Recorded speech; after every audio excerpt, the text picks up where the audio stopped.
শরীয়তপুর নড়িয়ায় পদ্মা নদীতে নোঙর করা অবস্থায় বালুবাহী জাহাজ ডুবে যাওয়ার ঘটনা ঘটেছে। এই ঘটনায় জাহাজের 2 স্টাফ নিখোঁজ রয়েছে।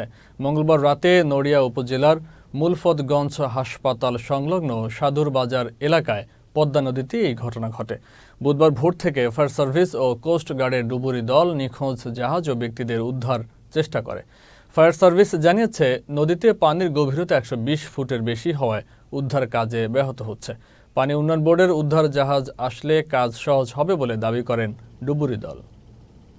তো হসপিটালে নাইট গার্ড আর আমি কথা বলতেছি, তো হঠাৎ করে দেখতেছি যে একটা শব্দ হইলো। শব্দ হওয়ার পরে আমরা তাকায় দেখতেছি যে একটা বল গেট আর কি হঠাৎ করে আর কি দুইটা রশি সিরা সোজা খাড়া হয়ে অটোমেটিক ডুবে গেল আর কি 30 সেকেন্ড সময় যে আমরা তো একটু ভিডিও করব বা লোকজনকে আরো ডাক দেবো, ওই সময়টুকু পেলাম না। আমরা রাত 1টা বাজে খবর পাই আমরা আবার আসি এই জায়গায় আইসা একটু দেখলাম যে তলায় গেছে গা।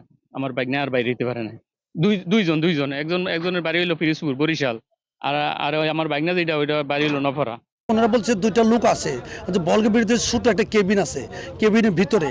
এখন আমাদের ডুবুরি টিম যে ওইখানে অনুসন্ধান করতে গেলে তো দীর্ঘ সময় লাগার ব্যাপার। কিন্তু আমাদের যে সিলিন্ডারের এখানে পানি গভীরতার কারণে বেশিক্ষণ থাকা যাচ্ছে না। এখন ওনারা চেষ্টা চালাইছে, আমার মনে হয় উদ্ধারকারী জাহাজের প্রয়োজন।